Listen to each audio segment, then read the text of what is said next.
So first, there is a question arising from discussion in section. Peter? So two questions that have arisen, but they're slightly connected. Two general critiques of empowerment and of bigness. One is what might be called the aristocratic or technocratic critique, which is, what if you empower through a project of bigness the wrong people? What is your way of discussing the difference between the populist empowerment that many dislike and the positive empowerment that you advocate for? Second critique. Well, could you say a little more about that? So anytime you bring up democracy, say in places like Harvard, among the types of folks that eventually go on to run the bureaucracies of the economy and the state. They say, oh, you're talking about populism. Think of all the bad things that happen when you empower the masses. You might think it's nice to open the doors to more people, but those more people want to use their bigness and empowerment for ill. And that's what some say. That's usually the most popular critique when one brings up your ideas.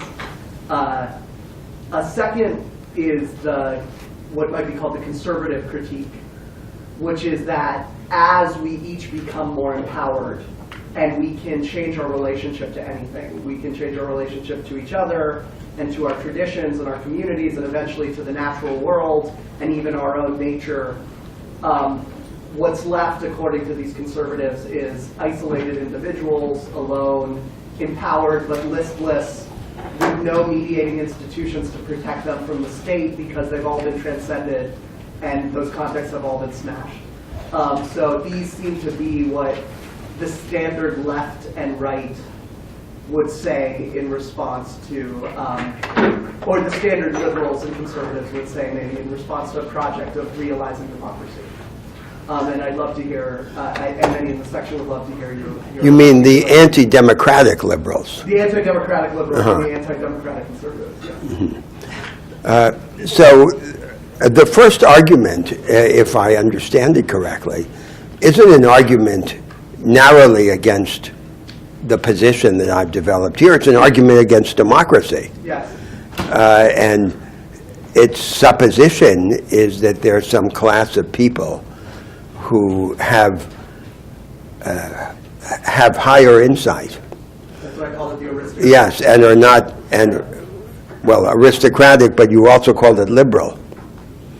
Many people who call it liberal today seem to act like I see. Yeah. Well, it's true that the premise of these arguments here is what you could describe broadly as the democratic position, and that with respect to the fundamentals of social life, there is no class of people with privileged insight. That's the epistemological basis of the argument for democracy. And it is in that respect the opposite of a scheme like Plato's in the Republic.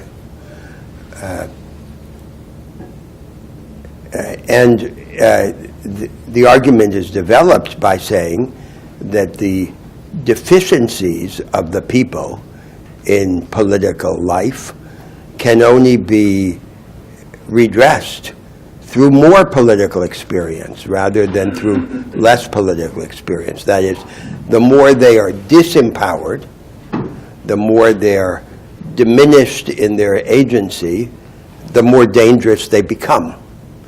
And then what happens in these traditional autocratic or aristocratic polities is that different factions of the elite struggle against one another, vying for the support of a disempowered and dumbfounded populace.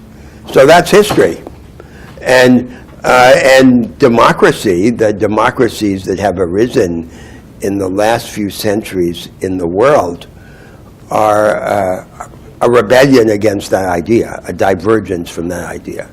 So it's true that this is in some sense a wager on the corrigibility or the perfectibility of humanity, that its powers of discernment as well as of initiative are improved by experience and by action.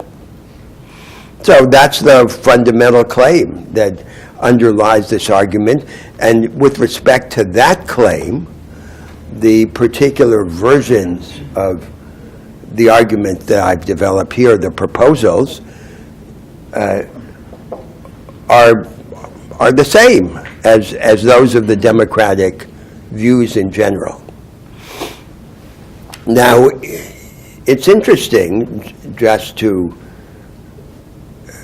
consider this kind of objection that you mentioned in the light of the actual history of democracy. So there was, in the mid-19th century, in the North Atlantic world, a debate about the consequences of the universal suffrage. So in the early 19th century, all of the early democracies, including notably the American democracy, were proto-democratic. They were elitist. And in the American constitutional scheme, not only were there many intermediate levels of representation designed to filter out unguided popular influence that have vestiges such as the Electoral College, but there were also qualifications to the suffrage, property qualifications and educational qualifications in the United States as in these other early North Atlantic democracies of the first half of the 19th century. In the course of the debates about the extension of the suffrage,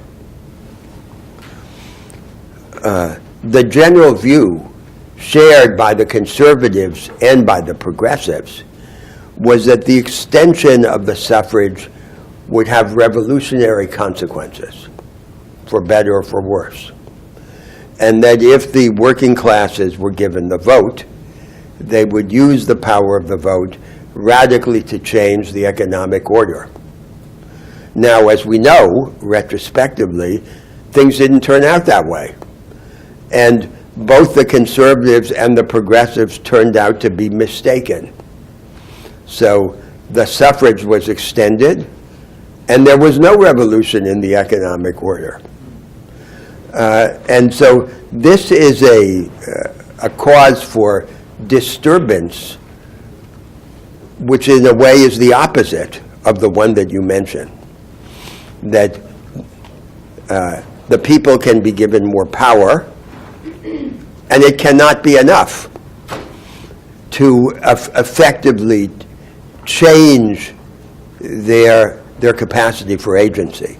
And maybe the best way to interpret this fact is that the development of agency has to happen on many fronts to be effective.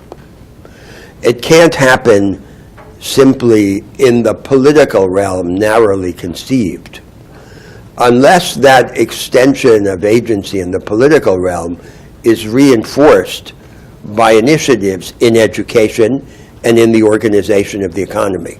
Then it becomes real. So that's a beginning of an answer to this comment. So it's like a twofold answer.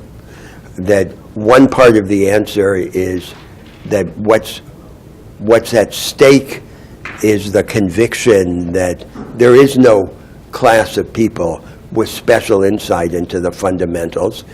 If we accord them this privilege, we know from experience that they will use this privilege to advance their own vision and their own interests. Then the collective interests of humanity will be hostage to the interests of this elite. And on the other hand, the people in a self-fulfilling prophecy, will become less capable and more dangerous by virtue of being disempowered. And they will continue to be agents in politics as the objects of this attempt by factions of the elite to elicit their support in the course of the intra-elite conflicts. So that's the first part of the answer. The second part of the answer is that the empowerment of the people is a harder project than it seems to be. And it can't be understood or implemented in narrowly political terms unless this political empowerment is reinforced or extended in many other domains. Now I come to your second question, which is a question that arises especially in the American setting. A major form of American conservatism is this idea that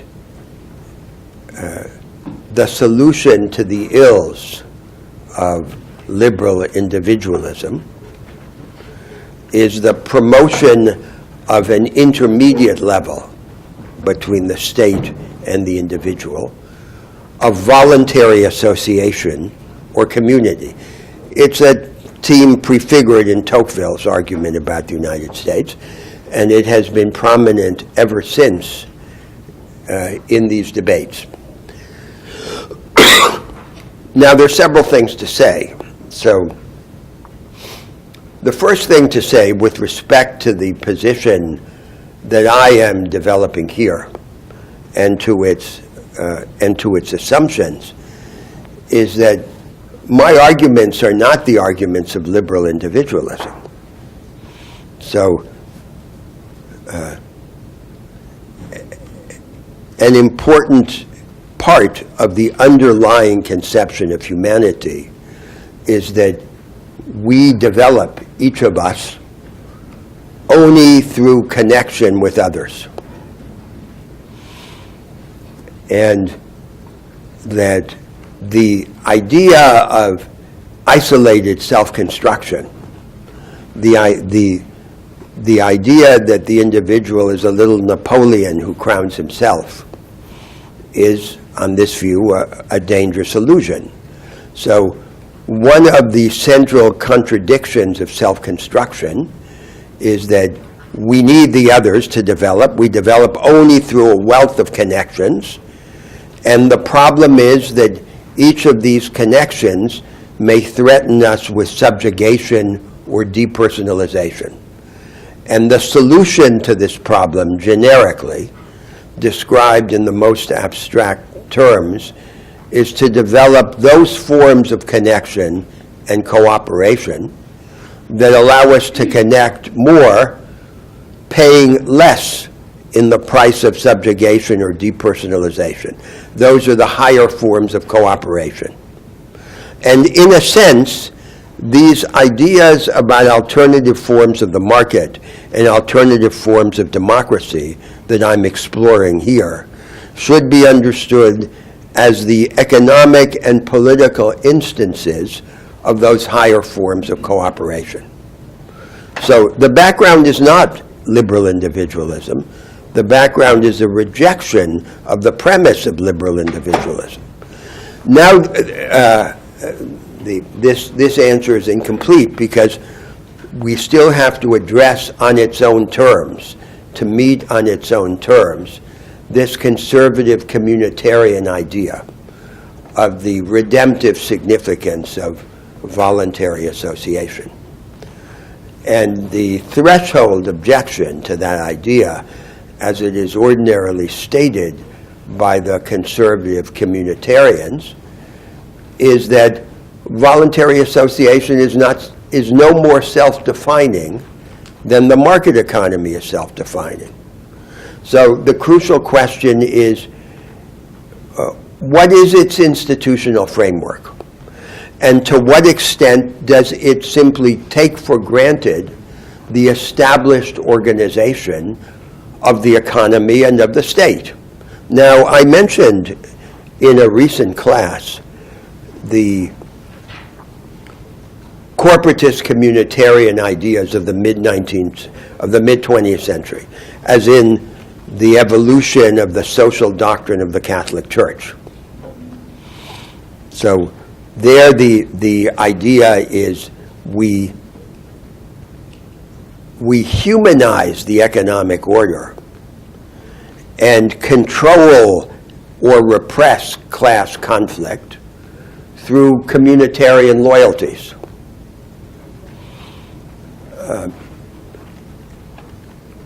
But in doing that, do we simply presuppose the existing order of the economy, the so-called capitalist economy, or do we take this communitarian idea as the point of departure for a transformation of the economy? Now, the problem with the conservative form of communitarianism is that it almost invariably does the former. That is, it simply takes for granted the existing organization. And then all of the associational or communitarian stuff becomes like a halo, a fluff, that's thrown over this untransformed structure. And not a fundamental transformation of the structure. Now, you could say the following, extending that line of argument. In so-called traditional societies, that is, societies that preceded the rise of these modern market economies and these modern democracies, the flawed and weak democracies that exist in the world, a characteristic formula of social relations was the mixture in the same social relations of three elements: exchange, power, and allegiance. So the relation between the superiors and the underlings, or the husband and the wife, or the parents and the children, and so forth, would all combine the same elements of this formula: exchange, power, and reciprocal allegiance or sentiment. So it could be described as the sentimentalizing of an equal exchange. Now, that's what all of these revolutionary developments in the modern world, in economics and politics, have been against this sentimentalizing of an equal exchange. And the conservative idea of communitarianism or voluntary association could be seen as an attempt to resurrect in the conditions of modern life this same sentimentalizing of an equal exchange. So in that sense, it's an abuse of the idea of solidarity or of community. It perverts it, because instead of becoming a transformative ideal designed to enhance our connections and to escape the evils of liberal individualism, it's a reactionary move that attempts to reestablish in these modern forms of political and economic life that formula of the early societies with all of its evils, against which we earlier rebelled for good reason. So that's then how I would see the beginning of an argument about that issue. Could I Yes, absolutely. aspect of it? Yes. Many of that. The one area that I'd love further elaboration on is the question of when a high order of cooperation is one where you can preserve part of your, you don't have to pay part of yourself and freedom for the sake of connecting with others. You don't have to be subjugated. There is a concrete example. There are concrete examples in life that that cause problems for that assertion. So let me give you one. Let me give you two, actually. take Protestantism in America today. The Protestant churches, mainline Protestant churches that have liberalized in the last 50 years, that seem to say you can join us, but you don't have to change any of your opinions to join us. And you don't have to give in to the authority of our pastor to join us. You can be a cafeteria Lutheran or whatever they call it.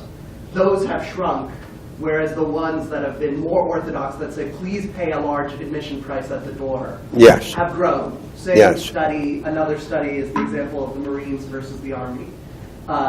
The Army liberalized the qualities a few decades ago. To join the Army, they said, oh, you only have to do it every so often, you can do it in this way. Whereas the Marines said, if you're going to be a Marine, you're going to join us, you're going to be a hardcore Marine, you're going to be a Marine for all of your life. Marines enrollment shoots up, Army's enrollment goes down. People seem attracted to giving up their freedom to have a stronger community. So how do you respond to that phenomenon? So but I think there's a confusion there, because what may be attractive is a distinct form of life that has its own character, that's based on a distinct faith, a vision of human possibility. And indeed, one of the essential attributes of religion is that it seeks to penetrate the whole of experience. So the privatization of religion is an anomaly from the standpoint of the history of religion.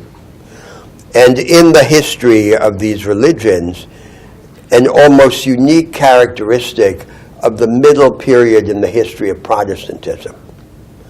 So the idea that religion is just a matter of individual conscience, and that it's like a private hobby, and that it's not a source of the public voice, is a deviation in the history of religion, but it's been very influential in the history of the United States.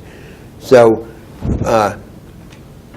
that demand to be taken seriously, not to be privatized, to inform experience, I don't see as an expression of depersonalization or subjugation. It's an expression of the reality of distinct forms of life, and not necessarily an exception, a contradiction to the ideal of higher forms of cooperation. Depends on the content, on the details. So I think that that this is related to one of the discussions I want to have today about the character of the national difference in a world of democracies. So in opposition to liberal cosmopolitanism, the nations of the world could be seen as representing a principle of moral specialization within humanity. They're really different. They're different forms of life, because humanity can't develop its powers and possibilities unless it develops them in different directions and then embodies them in distinct forms of life that are incarnate in alternative sets of institutional arrangements. So it's not the case that that phenomenon of moral specialization, whether it's international or subnational, should be seen as an instance of subjugation.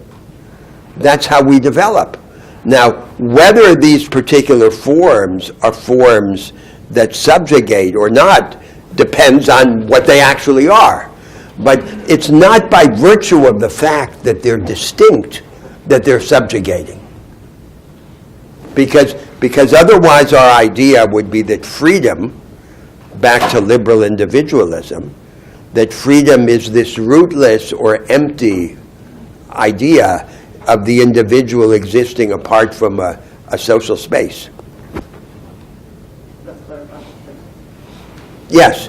About the empowerment of ordinary people. So during the 20th century in Europe, and here I guess, we've seen immense empowerment of the middle class, also in education, politics, economics, only to be accompanied by corruption, less interest in politics, at least in Europe, my experience.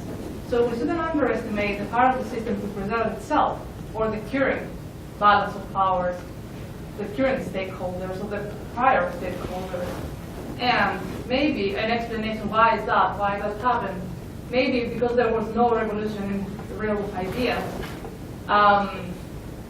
or apart from the tension between social democracy and capitalism, why we end up in the same idea, I guess, in Europe during the last 30 years. So why do you think that? Why didn't this enhancement of participation in politics, or the potential of participating in politics, creating this kind of better ordinary people, better kind of, why do you think that happened? Why did, I'm sorry, I didn't understand the So why the empowerment of the middle class in terms of participation, Yes. participation in politics, economic power, and education? Yes. Why that wasn't accompanied by corruption of this very same middle class, less interest in politics, and in the end, I guess. Well, I don't understand that. Corruption has existed in every political regime. Well,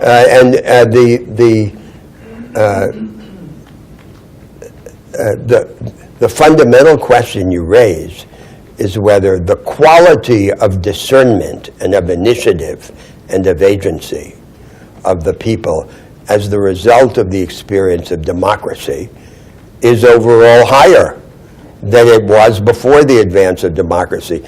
We Democrats believe that it is incomparably higher. And so this is, in some sense, an empirical question to which history has given an answer.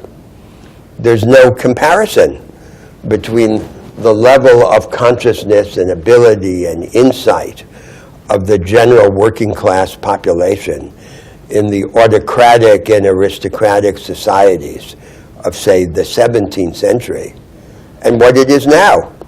But there is a struggle there. I mean, corruption of unions.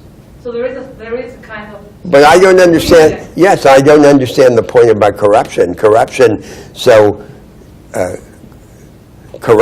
a vague Which term. came from the outside, right? Not from the Well, but corruption, if it means some profiteering against the rules of the regime, whatever they are, has existed in all of these. The difference is that in these modern states, it is more clearly possible to distinguish what is, quote, corrupt from what is not. Because the general situation in these pre-democratic societies is that it was, on the whole, hard to distinguish so-called, what we today would call corruption, from just the normal course of business, the exchange of advantage, of political and economic advantage. Someone controls the state. The control of the state is turned into economic advantage. The economic advantage is in turn converted back into some form of political power. That was the norm. That's what we call corruption. But in these early states, that was just how things are. That's the whole nature of the regime. So, contrary to what you suggest, the very concept of corruption in our present understanding already presupposes an immense institutional evolution. In many of these earlier states, we couldn't even distinguish the corrupt from the non-corrupt. Now, so let me tell you what the general plan is for the remaining classes. After today's class, we have 3 more classes. Today, the theme is globalization. In next week's class, the subject is the social theoretical assumptions of these programmatic arguments. The assumptions about the nature of structural change, structural discontinuity and structural alternatives in history, and the consequences of these assumptions for transformative practice. Then in the next to the last class, the theme is the ideal, the normative aspect of these arguments. And this ideal in particular of shared bigness, to which we just referred in the conversation, and the background of assumptions about human nature and the relation of human nature to politics. The last class is then open discussion and conclusion. And I hope that you will bring to the last class concerns that arise from the papers that you will be writing.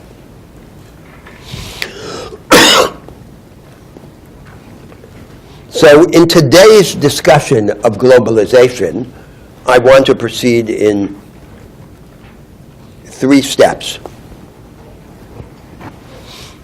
First,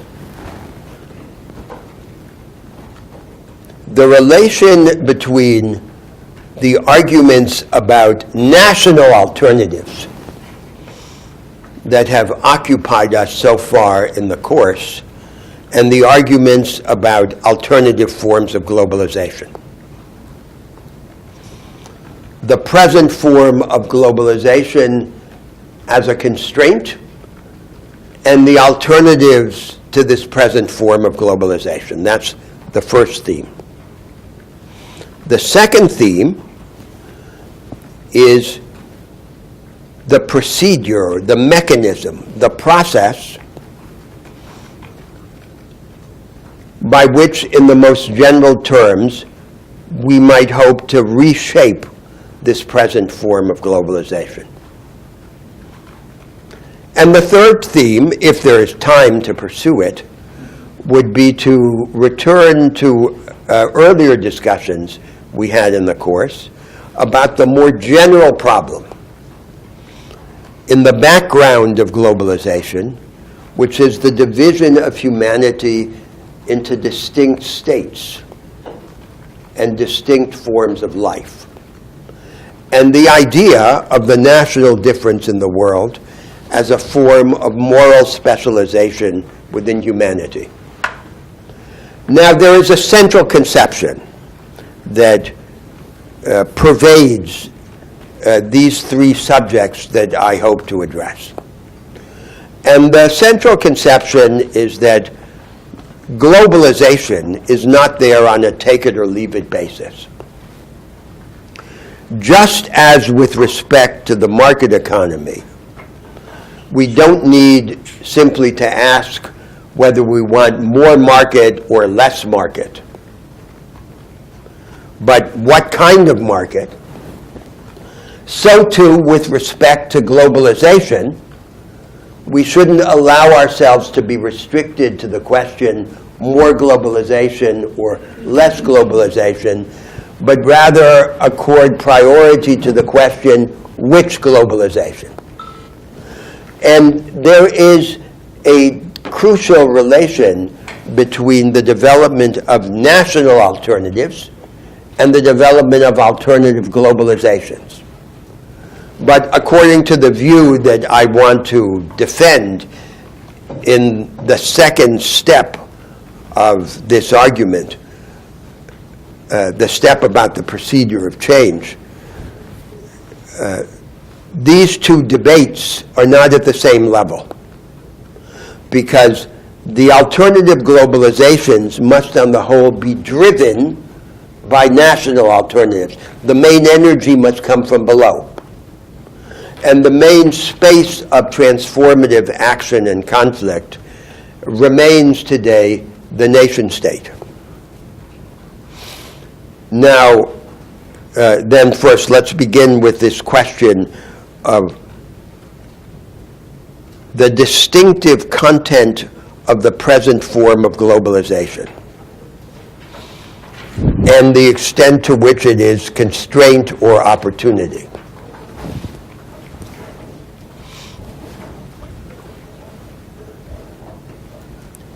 So in the last 150 years, globalization has come twice. It came first in the second half of the 19th century, up to the First World War. Then there was a breakdown of globalization in the interwar period, and now comes a second visitation of globalization.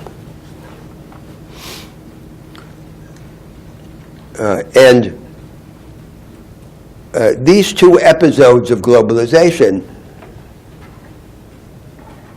despite their differences, have much in common.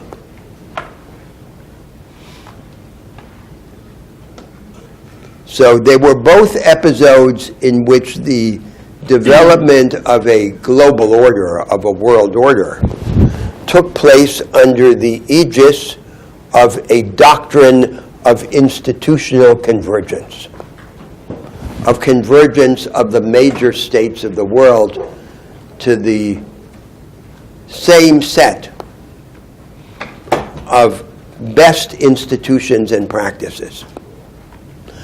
And they were both episodes in which this idea of convergence was enforced by the discipline of capital. So, failure to converge to the best available institutions and practices in both instances would exact an economic price. In the second episode of globalization, the one on which I will focus, the one that prevails today, the doctrine of convergence has been much more explicitly and aggressively formulated than it was in the previous episode. But at the same time, the rebellion against this convergence, sometimes called neoliberalism or the Washington Consensus, has also been much more acute.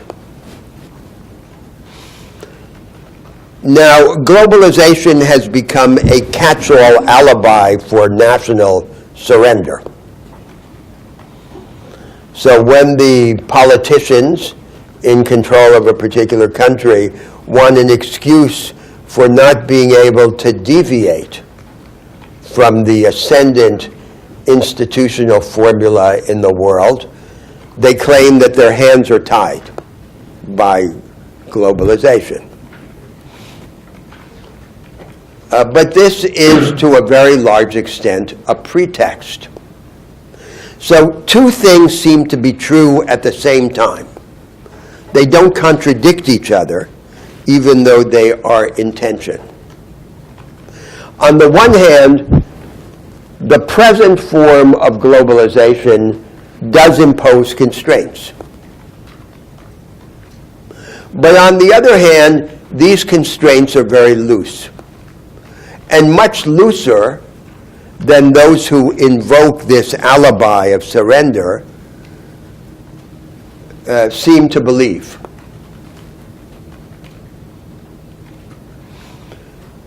The present order of globalization allows for a wide diversity of effective response. And to see that, to see how the present global order allows for this diversity of response, it's sufficient to compare, for example, the response of China to the present global order to the response of Latin America. Latin America is the part of the world that was most pliant to the recommendations of the political, economic, and academic authorities of the North Atlantic world. And consequently, it was also the part of the world that suffered the most calamitous relative economic decline. In history, rebellion is not always rewarded, but obedience is invariably punished. This contrast is very clearly manifest in the different fates of these two parts of the world with respect to the present order of globalization. Now consider for a moment the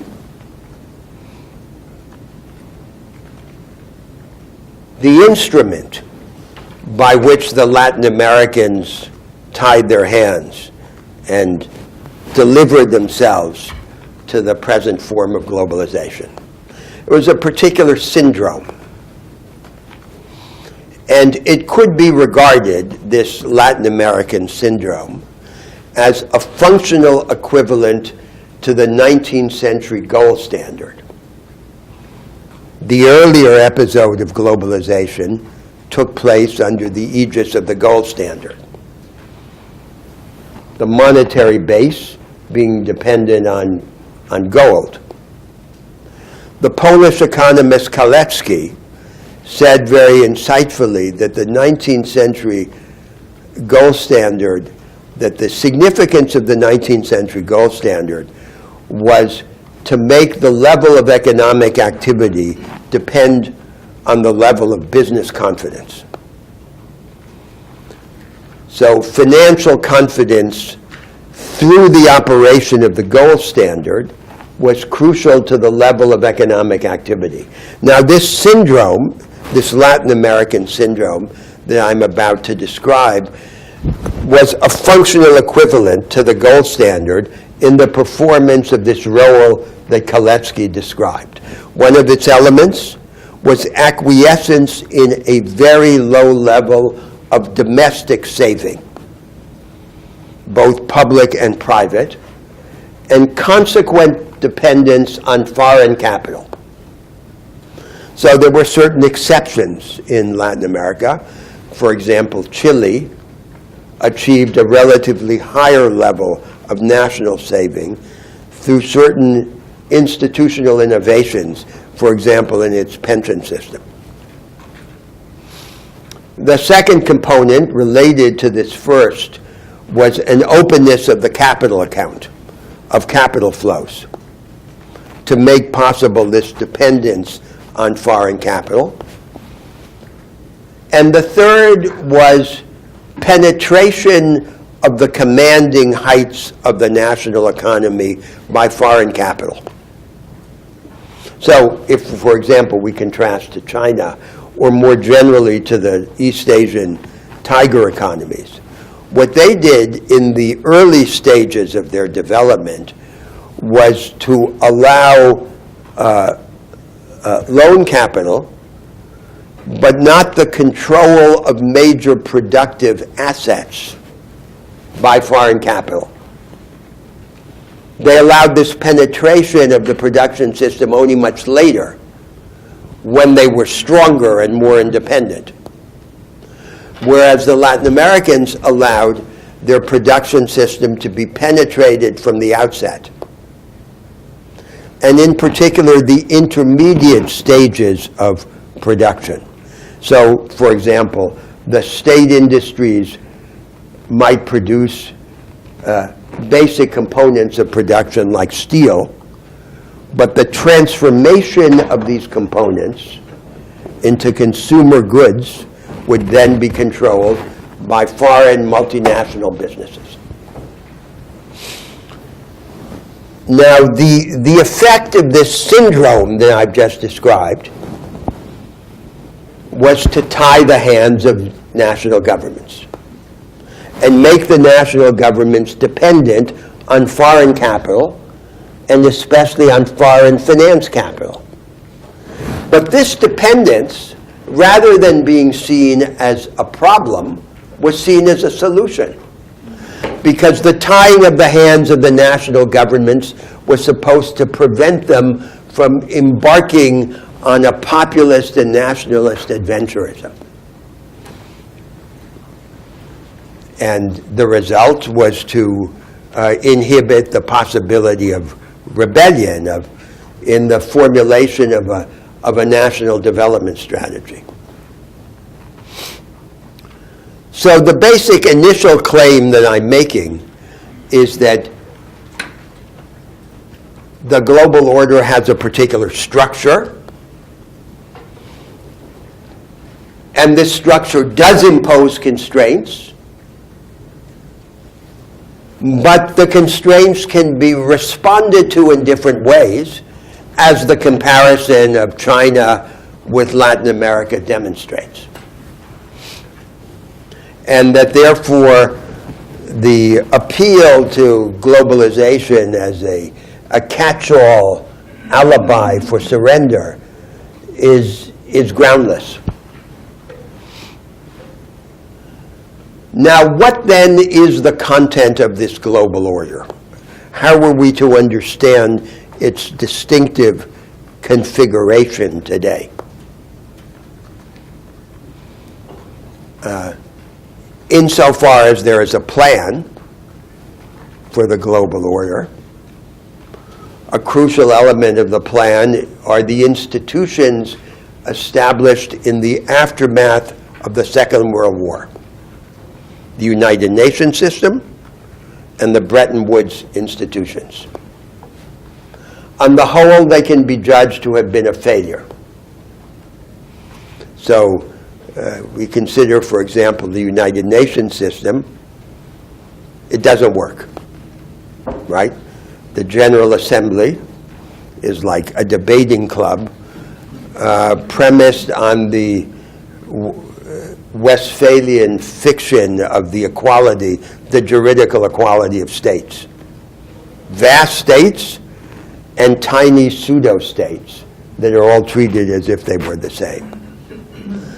The Security Council entrenches the position of the real and supposed victors of the Second World War, a war that ended more than 70 years ago, and is deadlocked.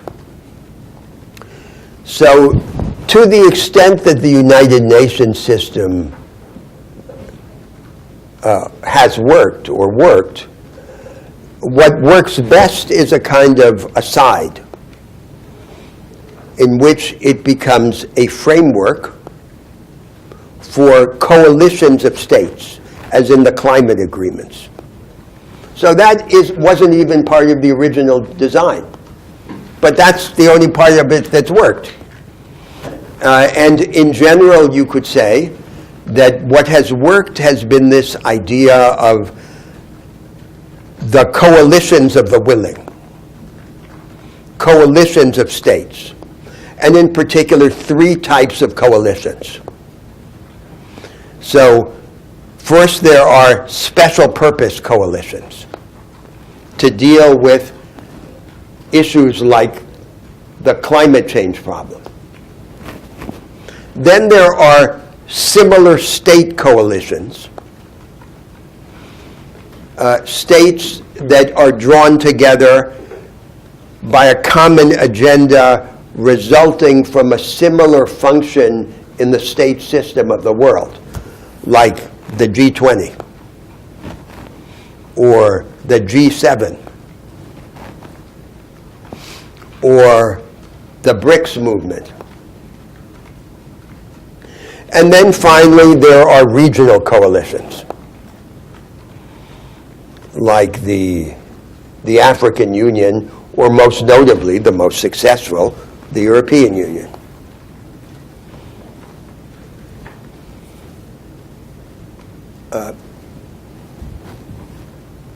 But this principle of the coalitions of the willing imposes a very weak shape to the world order. So the institutional structure of this form of globalization is barely existent. But that doesn't mean that it doesn't generate real constraints, as I will later describe. We can then distinguish 3 main areas for the development of this present regime of globalization: the international security arrangements, the international monetary arrangements, and the international commercial arrangements. So with respect to the international security arrangements, aside from the military alliances that exist in the world, the only international security arrangement that the world has is the international security arrangement under the aegis of the United Nations and its Security Council.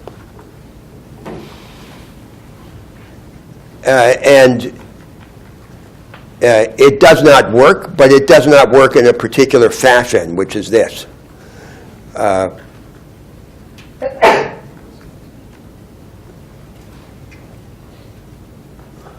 When the United States and its allies believe themselves to be aggrieved or threatened in a fundamental security interest, they go to the Security Council and attempt to achieve redress or legitimation for some military action. If they fail to achieve this redress, because the Security Council is blocked, they then go outside the system of the Security Council and organize a so-called coalition of the willing.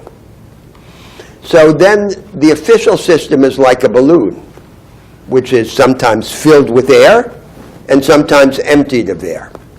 That's the only security system that the world has. And one could call it barely existent. It has this residual character. Then there are the international monetary arrangements, in which the dollar remains the international reserve currency, the United States dollar. Keynes's proposal to develop, after the Second World War, a system of drawing rights as the international reserve currency, of drawing rights lodged in the International Monetary Fund, was rejected. And the major powers of the world are restless under the rule of the dollar, and so we can expect that the dollar will be phased out little by little as the international reserve currency through a set of partial equivalents. So it's a mess, right, on both the security side and the monetary side. Now, what I want to focus on is the third domain for the organization of globalization, which is the world trade regime. Because there is where we find more structure, and as a result, more of a discernible pattern of constraint. Now, the structure was initially expressed in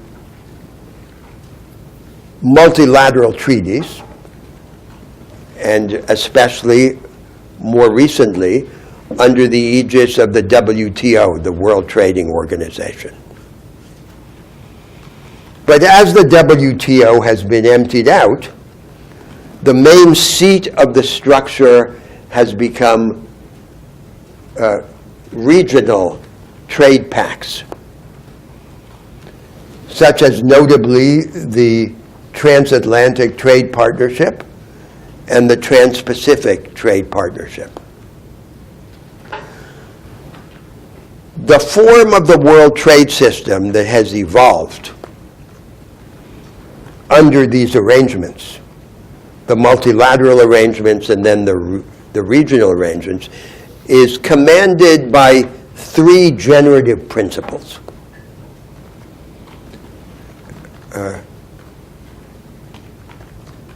And we would have reason to object to each of them in order to advance projects like the project that I've explored in this course. So the first principle is that the organizing goal of the world trade system is the maximization of free trade.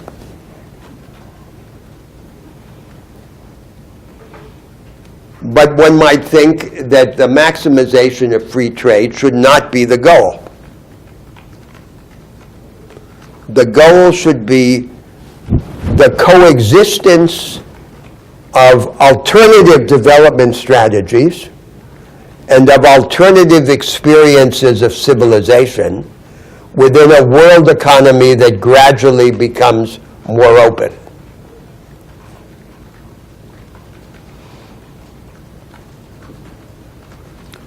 So the openness of the world economy should not have as its premise the suppression of diversity in the world. If the opening of the world economy has as its premise the suppression of diversity through an enforced doctrine of institutional convergence, then all the friends of diversity will need to become the enemies of economic opening. Then we come to the second principle. And this is, to my mind, the decisive point, the distinctive character of the present world trade regime. The second principle is that the engagement of the trading companies, of the trading countries in the world trade system, whether organized regionally or under multilateral treaties, has as its condition not simply accession to a market economy, but accession to a very particular type of market economy. So let me exemplify that idea with respect to two features of this institutional evolution. So the first is the treatment of so-called subsidies. So the tendency of this world trade system is to outlaw, under the label subsidies, all the forms of strategic cooperation, of partnership between governments and firms that the countries that are now rich used in order to become rich. So it's as if the present dominant powers wanted to deny to the latecomers the same device by which they enrich themselves, which was this collaboration of the state with the national firms. The second example of this institutional evolution requiring adherence to a particular version of the market economy, not just to an abstract idea of the market, is the treatment of the regime of intellectual property. So these trade treaties, both the multilateral treaties and the regional treaties, tend to incorporate into the rules of trade the odious regime of intellectual property that was developed at the end of the 19th century. In other words, it's a relatively recent evolution, the patent regime and its counterparts. And that has the practical consequence of leaving many of the technological innovations of greatest interest to humanity in the control of a handful of private multinational businesses. So we could describe this feature of the world trade regime as an institutional maximalism. It's a maximalism because it wants to incorporate into the rules of the open world economy and enforce commitment to a very particular version of the market economy.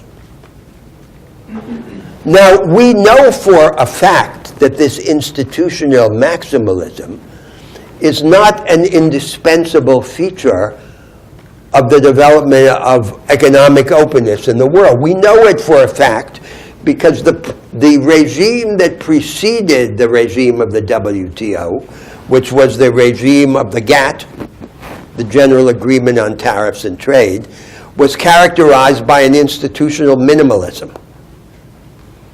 And its principle was the opposite. The maximum of economic openness with the minimum of restraint on institutional experiments in the organization of the market economy. And in principle, what we should desire for the advancement of alternatives like the ones that we've discussed in this course would be the institutional minimalism rather than the institutional maximalism. Now comes the third generative principle of this established economic order, this established regime of world trade. Exaggerating, the principle is this. Things, as goods and services, and money, capital, will gain maximum freedom to cross national frontiers. But people will be arrested in the nation state or in blocks of relatively homogeneous nation states, such as the European Union. So in other words, there will be a radical contrast between the mobility of things and of capital and the immobility of labor. Now, there is, of course, no basis in economic theory or in the theory of democracy for this radical contrast between the treatment of things and the treatment of people.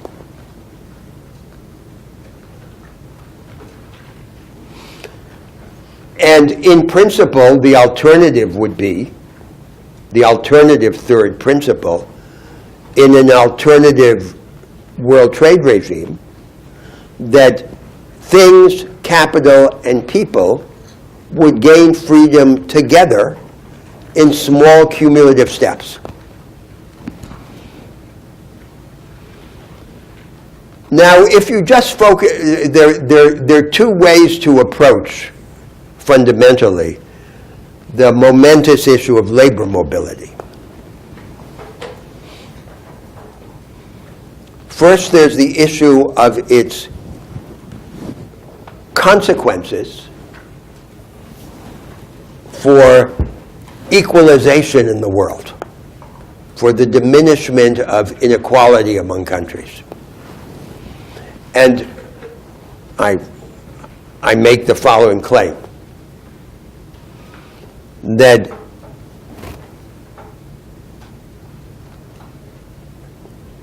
all other initiatives that would tend to diminish inequality in the world are dwarfed in their practical significance by any initiative that would even marginally increase labor mobility. In other words, labor mobility trumps everything else as an equalizing factor in the world. Of course, labor mobility could not be established suddenly and radically, because this would have revolutionary consequences in every society in the world. We would have to imagine it extending gradually in little steps, with compensations for the countries that send labor and that have invested in the development of people and of their capabilities and then lose those people to other countries, and with safeguards for the receiving countries. So the receiving countries would receive people in quotas, in groups, and in progressive legal categories. So there'd be work permits, then work permits would be followed by permanent residence, and then much later permanent residence by citizenship. But we have to distinguish the issue of gradualism, or of the pace, from the question of the direction. So the fundamental substantive issue is whether the direction should be a direction that relates openness with respect to capital and things to openness with respect to people, labor mobility. And if that is the direction, then we can implement the direction in these small steps with all the safeguards and compensations for both the sending and the receiving countries. Then the second way in which to approach the issue of labor mobility is with respect to the normative consequences, the moral significance for the division of humanity into separate states and societies. So the fundamental idea is that the distinct forms of life in the world are not fossils. They're not just the reproduction of differences inherited from the past. They are experiments directed to the future. And for these experiments to work, people have to be free to move around according to their affinities. So if they're born in a society, in a form of life that doesn't correspond with their vocation, then they must be free to escape and to join another one. And the background idea is that humanity is unified by diverging. And that whereas the exchange of things is sometimes useful and sometimes harmful, free trade, the movement of people is sacrosanct because it is part of the process by which humanity becomes both different and unified, and it has a higher significance.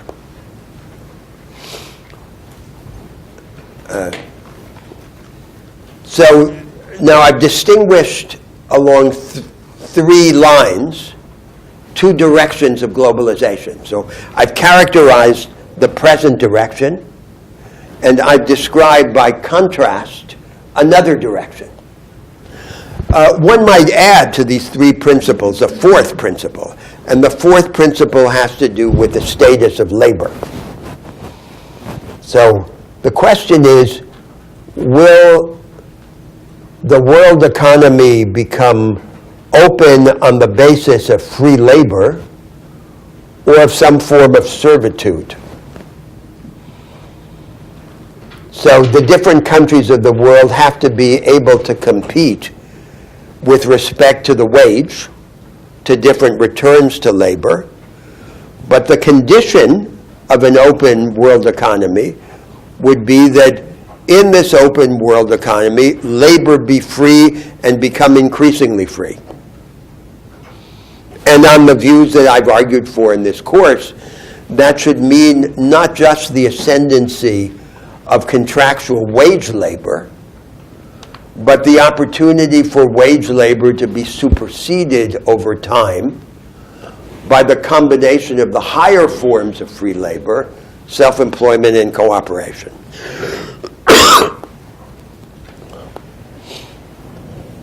Now, the whole purpose of this exercise has been just to sustain the claim that in the domain of trade, the present form of globalization has a very distinctive character.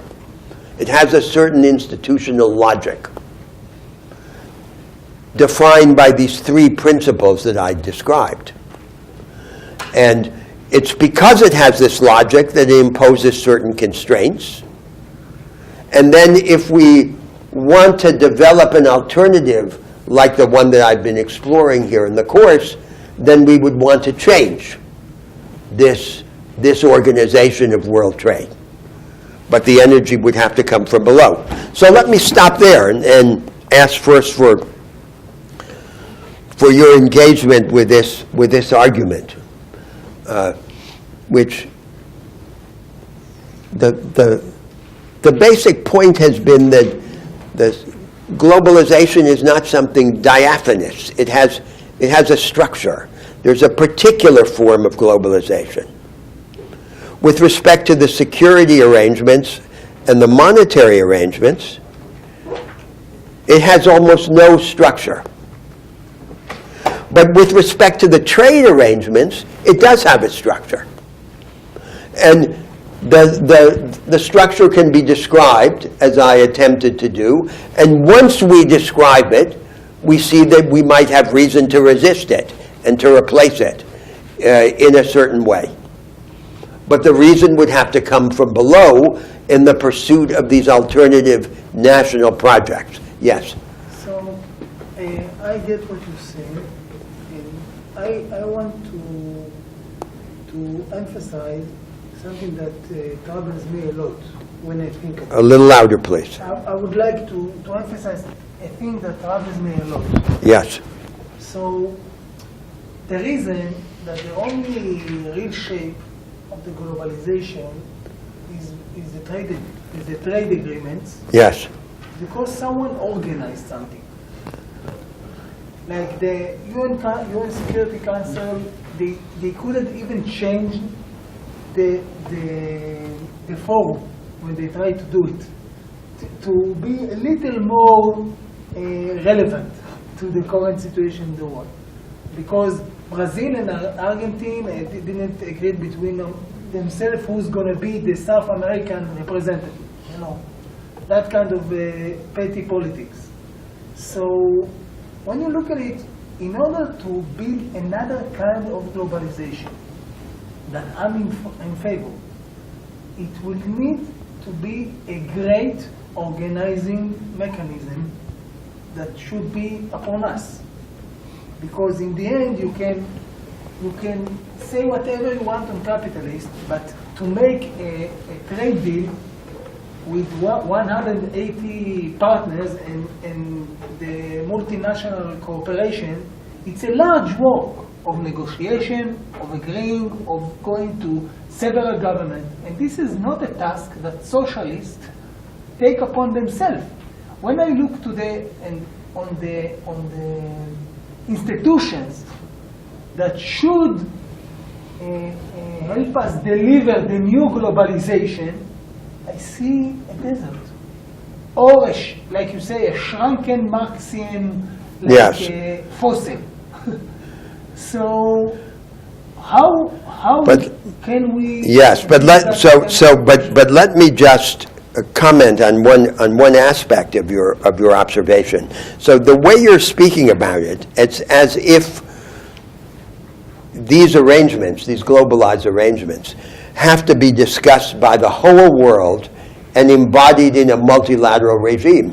But look, the WTO is being shrunk, it's being circumvented, and this trade regime that I described now has as its main seat not the WTO, but these regional or trade pacts, such as the Transatlantic Partnership or the Trans-Pacific Partnership.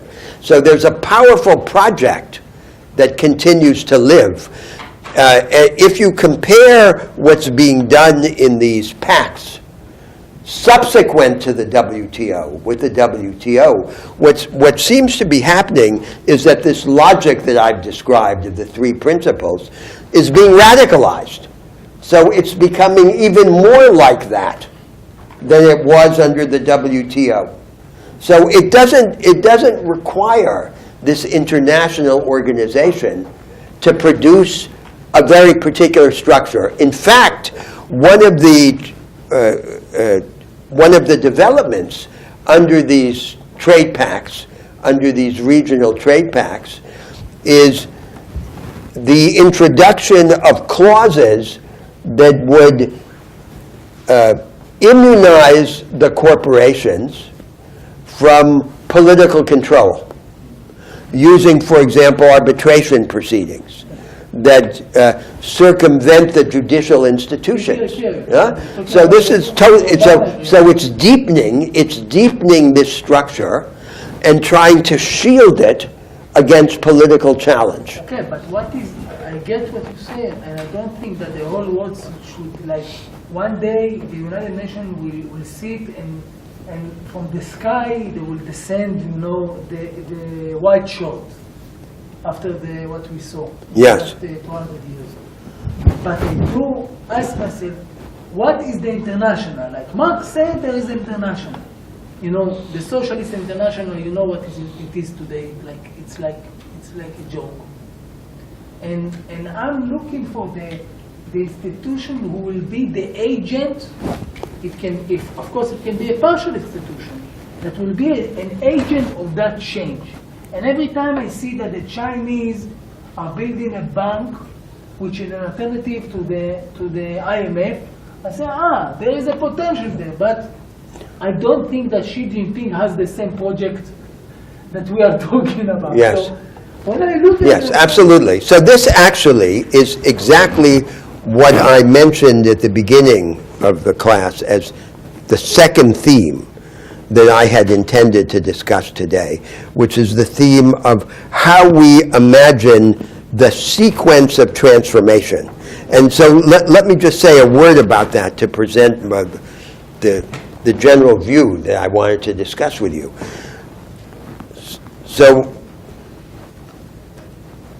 I imagine that there's a three-step process to bring about change in this character of globalization, to generate a different globalization.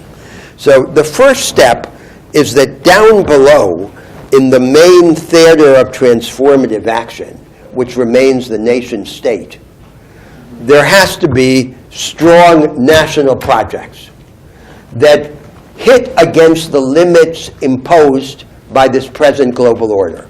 Now, what I mean by strong national projects are projects that mobilize, that use the power of the state to mobilize physical, economic, financial, and human resources to develop a distinct strategy of national development, which is then embodied in distinct institutional arrangements. That's what I mean by a strong national project.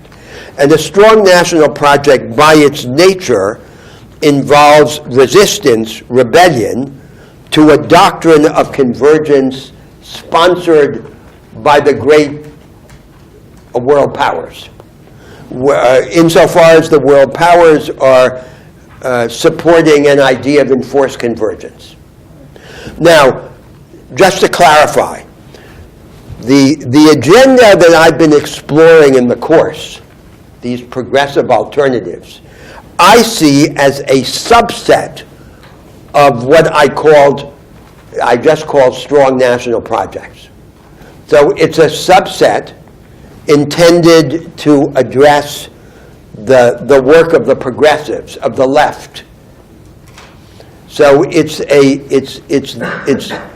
the left version of these strong national projects. But the strong national projects could take other versions that wouldn't be progressive, that wouldn't have this character that I've been discussing in the course. So that's what would have to happen first. Then comes the second step. The second step is that then there's some set of alliances, of coalitions among states engaged in the development of these strong national projects that hit up against the limits imposed by the present form of globalization. And it's not that all the states in the world get together, that's the fantastical solution, and negotiate some other world order. It's that particular states, on this principle of the coalition of the willing, the special purpose coalitions, the similar state coalitions, and the regional coalitions, have common interests in the pursuit of their strong projects that lead them to resist the present form of globalization. And they then, in their arrangements with one another, anticipate the elements of an alternative world order. So then we would have in the world a clash or a coexistence of fragmentary and contrasting forms of world order. And then comes a third step. The third step is the one in which this change in the situation of world order in turn makes it possible to advance further in the strong national projects. So the crucial premise of this argument about the sequence of transformation is the idea that the initiating move has to come from below. It doesn't come from above. It doesn't come from some attempt by a cosmopolitan reformist elite to change the world trade system or the world security system. It comes from the real projects of real states down below, and from their eventual contrast to the constraints imposed by the present forms of globalization. That's the argument. And so that's the general direction in which I would begin to answer your question. That it can't be by this negotiation on top, which was the model of the aftermath of the Second World War, that produced the Bretton Woods institutions and the United Nations system. So I just want to comment. I think that in that scenario that you are emphasizing, we had a lot of countries who had a strong national project because they were established in the half century, in the middle of the 20th century. And they had their project. Yes. And I think that the most important thing that I get from this course in this agenda, very aspirational agenda, is the issue of innovative within the strong national project. Because in the Absolutely. end, when people, they build stuff in poverty, in hardship, they succeed in uplifting themselves. And then when they come to prosper, even nations, some part of the movement become bourgeois. And don't take upon themselves the project. Correct. Yes. And it happened all around the world. It happened in India, it happened in China, Yes. it happened in Israel. It happens. So you need to think how to make the innovative machine work within the society. So just to emphasize, so take your allusion to China. So China, unlike Latin America, unlike the Latin America of the second half of the 20th century, China has a strong national project. It's not a strong national project of the kind that I explored and defended here. It's another kind of strong national project. But like the project that I explored and defended here, it contradicts the constraints of the present form of globalization. So it is in the interest of the Chinese defenders of that strong national project to defy the restraints on so-called subsidies or the restraints on the regime of intellectual property and the rules of the world trading system. But that's the source of transformative energy. Unless there is this movement in the space of the nation state, there's no basis on which to reshape the present course of globalization. But once we have these strong national projects, then we can begin to think of the globalization space as simply another theater in which to extend the same conflicts, the conflicts about the alternatives that begin in the national space and then are reenacted in the space of globalization. That's the idea. Yes? It is possible, for example, for a specific, in a country like in Brazil, for example, resist or fight against the intellectual property regime imposed by the current form of globalization. What will be the real consequences of this path? Well, we know that it's possible for a fact. That's not just a speculation, because Brazil broke some of the medical patents, even under a government that was not particularly progressive. So that comes back to my earlier point, that although the present regime of globalization has a particular character and imposes real constraints, the constraints admit of a wide range of response. So there's enough contradiction and possibility, transformative opportunity under the present system to allow for a wide range of response. Now, if you begin by defying, but then you need allies. And that's my point about the coalitions. So the coalitions are then embodied in commercial arrangements, in monetary arrangements. That is part of the potential, for example, of the BRICS movement, in which they could then begin to translate a family of strong national projects into alternative globalization arrangements. So you begin exploiting the area of maneuver that exists even under the present arrangements, and then you expand that area of maneuver by alliances. So take another example of what the BRICS did. They then established a bank of their own, the BRICS Bank, headquartered in Shanghai. Now, they've, to a large extent, up to now, they've squandered that opportunity. They've squandered that opportunity because the BRICS Bank is simply lending money as a commercial bank would lend money for infrastructure projects, for example, when its real vocation would be to fund particular entrepreneurial initiatives that are examples of alternative development trajectories, that have an exemplary significance. But that's an example of how a tangible instrument can then equip a larger political economic project. So those are the little fragments that exist in the real world. So it's not as if we were imagining something that's fantastical. We're dealing with a world that already has, in a fragmentary form, many of these elements of contradiction and resistance. But there has to be a project. And not just a series of national projects, but a world project. So, and this is now related to a fundamental recurrent problem in the emergence of new powers in the world.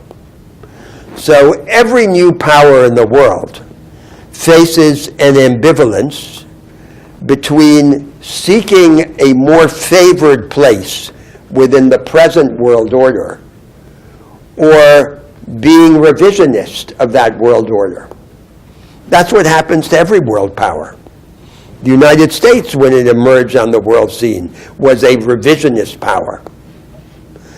Now the American statesmen accuse new powers of being revisionist, as if revisionism were a sin, when revisionism is the fate of the emergence of any new power. So the question of the formation of an alternative globalization, alternative trade regime, is a practical example of revisionism. You have a strong national project.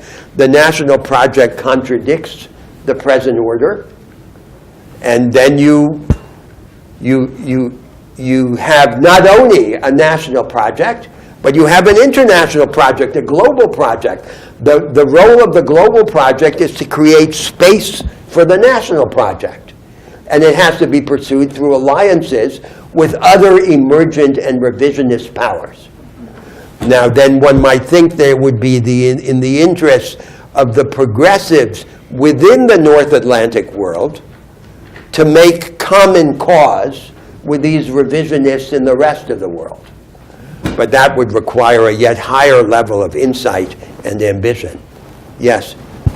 So I'm really convinced by the economic rebellion of convergence, but I think that your argument of increasing labor mobility and also holding national difference and moral specialization seem to actually run fundamentally against each other, and I want to present 2 points to my general argument that maintaining difference and increasing difference actually has been shown to reduce labor mobility. First of all, in France, French moral specialization via like the legal enforcement of banning, let's say, the hijab, runs exactly against the desires for moral specialization of Muslim women living in France, and perhaps to widen that discussion up into like the fortress of the European Union as it stands now, that's been propelled by center and right-wing political parties. They're very against labor mobility, or the mobility of labor from Africa and the Middle Eastern countries. Yes. Specifically on cultural, it seems like cultural and economic grounds. And so my fundamental question here is, can we value national difference and also allow for this labor mobility to happen? Or do we need to keep people in distinct places in order to offer the sorts of flourishing of distinct nationalities? So labor mobility as a practical matter could never happen in a massive scale or suddenly, right? Because that would destroy any polity or any economy. So the issue is labor mobility at the margin, but proceeding in a certain direction. And the relation of labor mobility to mobility of capital and of things, whether they should be treated in stark opposition or whether they should be treated on a continuum or by analogy, that's the issue. And so the deep connection of the idea of moral specialization to labor mobility is this. Humanity develops its powers and possibilities only by developing them in different directions. There's no uncontroversial form of society or even of a free society. There have to be different forms. And then an individual is born into one of those forms, and say he turns against it as an iconoclast and seeks to transform it. And he fails. And the question is whether he should then be entrapped forever for the duration of his life in a social and cultural world with which he feels no deep affinity. So the counterpart to this idea of moral specialization within humanity is that the individual at the limit be free not only to rebel, but also to escape. And that there should be within humanity some shuffling of the cards. That means that the stock of people and of human experience in a nation state is not restricted to the people who happen to have been born there. So that's the fundamental connection. And that's the argument for why it should not be seen as a contradiction. But this still leaves open then the issue, the crucial issue of dosage. Because the extent of because labor mobility is feasible only if it's dosed. And only if it's surrounded by compensations or restrictions for both the countries that send people and for the countries that receive them.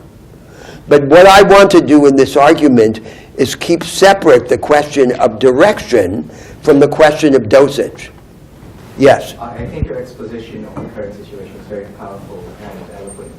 But I question perhaps, when you talk about dosage and, doing things by degrees, by steps, aren't you going back to the same liberal project that you tried to refute in the beginning, this middle ground that doesn't correspond to either of the extremes, either of the poles you outlined in the beginning? So which poles now? So for example, saying that you have to preserve national identity and national projects, but at the same time allow labor mobility by sitting on the fence and allowing migration to happen by steps. You're either compromising national identity or you're not allowing labor mobility. At the end of the day, it boils down to one of those two extremes. And I'd like to go back to another point. How would you evaluate mass migration in Europe, for example, since the end of the Second World War. You said that a mass migration would destroy national projects, but that's, in a certain sense, what happened in Northern European countries since the end of that conflict. Immigrant populations went from 0 to 25–30% of certain countries, and you cannot say that the national identities of these polities didn't change because of that. England is a completely different place from what it was 60 years ago. Sweden, Denmark, and so on and so Yes. forth. Correct. And what's your conclusion from that?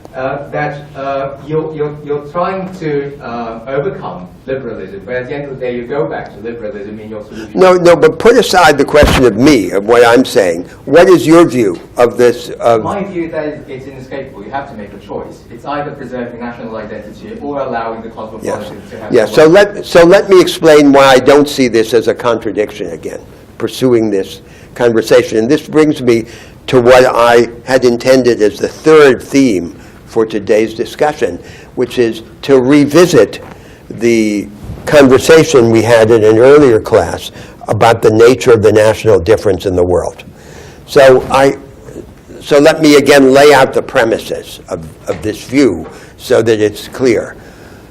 I begin by rejecting what is the crucial premise of liberal political philosophy, which is the idea that the order of law or of rights should be neutral among different visions of the good. And I say this ideal is an illusion. Any institutional order tilts the scales in favor of some range of human experience against another range. So the false claim of neutrality is always an instrument for the entrenchment of its opposite. That is, when we claim that an institutional order is neutral, what we're really doing is to immunize it against challenge. And we are entrenching a sectarian vision of the human good and labeling it neutral. Nevertheless, this illusory and dangerous goal of neutrality has affinity, has kinship with another goal which is realistic and immensely valuable. And the other goal is that a form of social life, although it cannot be neutral, an institutional order, it can have two related and crucial attributes. It can be open to a wide range of contradiction, very different from neutrality, and it can be corrigible.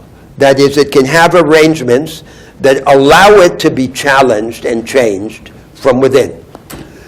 So the combination of Catholicity with corrigibility is what we should desire, instead of the false objective of neutrality. Now, so then we think that in a world of democracies, the different forms of social life under the shield of states are different experiments in humanity. We would desire this to be a qualified rather than an unqualified pluralism. But we don't have the instruments in the present world order to impose a qualified pluralism. That is to say, we want only those experiments that are compatible with the freedom of the individual to challenge and to escape, and with the attribute of corrigibility. We don't have the power to qualify it in that way.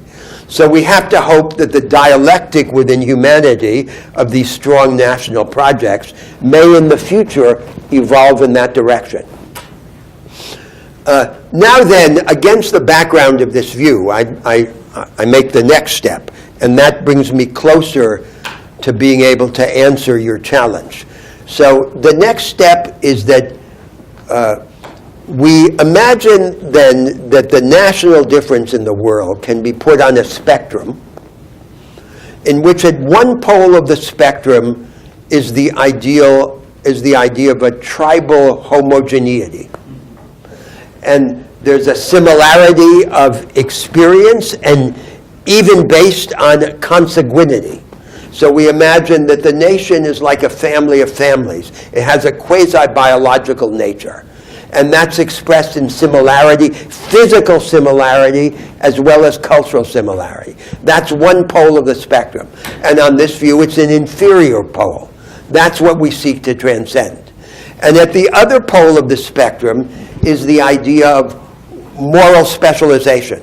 There can't be a universal form of society. There are distinct experiments in humanity. They have a different moral color. And the differences that matter are more the differences that we create than the differences that we've inherited. So in other words, the nation is a project. And prophecy matters more than memory. Affinity matters more than consanguinity, and so forth. That's the view. Now, in that view, the nation state cannot be restricted to a quasi-biological stock of people who are Germans because their forefathers were Germans. There has to be this shuffling of the cards. And it has to be the case that if someone is born in a form of social life that is inimical to his vocation, to his affinities, he be able to escape it and to join another one that is closer to his vision, at the margin. So first he tries iconoclasm, rebellion, and then if that fails, he should have the fallback position of escape. So that's how then this question of the transformation of the demographic base of the stock of people is related to this higher ideal of moral specialization. I agree with you that there's a tension if the shuffling of the cards is too sudden or extreme. But there's no contradiction. On the contrary, it seems to me that this idea of the nature of the national difference requires this shuffling of the cards, this movement of people in the world. The practical management of this, what I'm calling the problem of dosage, is then a formidable problem. But it's not the source of a contradiction. That's how I would begin to answer your challenge. And so I'd like to go back to the little parable I told about the Brazilian Indians, because it's a story about this problem that you raise. So we have in the Brazilian Amazon this very sparse Indian population. The state accords the Indians in the Amazon a vast territory. 21% of the Amazon are Indian reservations for a very small population. The Indians in Brazil used to be defended by the Jesuits. Now, to their great misfortune, they're defended by the anthropologists. And the central theme of anthropology, of modern anthropology, which is a heresy in Western culture and Western civilization, is the idea that the real protagonists in world history are these collective identities, these cultures. And they're like fossils that you visit in a museum, and they should be kept untransformed, and our whole identity is... This is a heresy in the West, because we think that all the cultures that exist in the world are dust in the face of God, and that our destiny, our vocation, is to smash them up and to keep changing them. And that's how we become human. That's what we think. And it's the opposite of what the anthropologists propose. So then we have these Indian populations that are in very different degrees of isolation or assimilation. So then there are two problems, there are two tasks.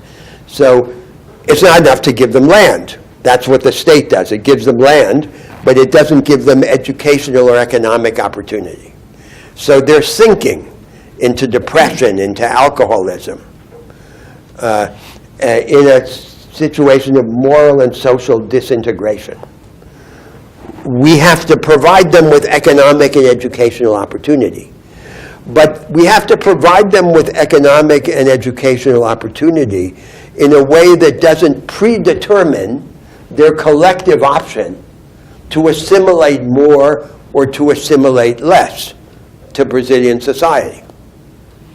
So if they're isolated, we have to provide the economic and educational help with great caution and through intermediate levels. So it's not a self-fulfilling prophecy of assimilation and destruction of the collective identity. That's the collective task. And it corresponds to this idea of moral specialization. So it's a distinct form of life. Let's equip it. Let's support it. And let's support it in a fashion such that the form of support allows it to retain its own identity over time. But now there's a second task, which complicates the picture and is related to our debate we were just having about labor mobility. What about the individual Indian? The individual Indian child is a citizen of the Republic. He's not just, contrary to what the anthropologists want, a puppet of his collective identity. He doesn't exist just to be an instantiation of the culture. So he's an individual. And he may want to turn against his tribe. He may want to disrupt it. He may want to rebel against it. He may want to escape from it. And the Republic has to stand by him and provide him with these instruments, with the instruments by which he can betray or disrupt his collective identity if he wants to. That then is the higher level of complication. And it requires, as one of the safeguards, this right that the individual Indian child must have to escape his tribe, as well as to disrupt it. So we all stand in that situation. So the problem of the world order that we're describing is like this little story about the Indian tribes, because it's the same problem, except that there's no state standing alongside the child who can come to the rescue of the child. Because what we're discussing here is the creation of a world order that would not be a world state, but would nevertheless perform that function. And that's what we can't now imagine, because there are many steps in order to get to that point. So this is it's a fantastic discussion, because it's a discussion in which we have to imagine world governance without a world state, and world governance in the service of this moral differentiation within humanity.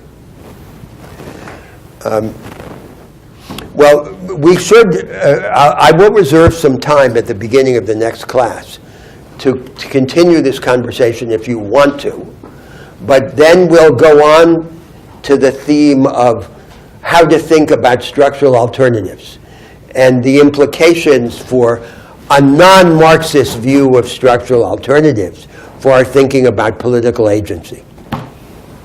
See you next week.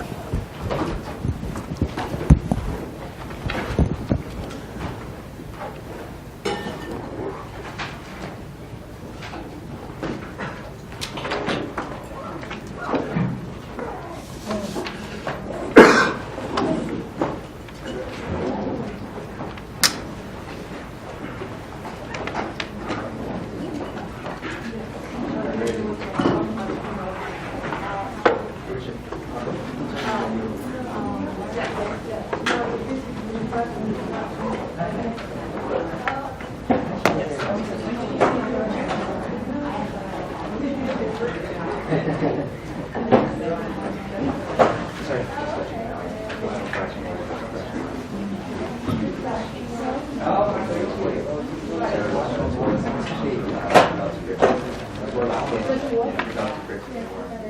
states, there are refugees within the states. In Greece. Yeah, Or in that would be my the case EU. study, right? In the EU, right? It's just like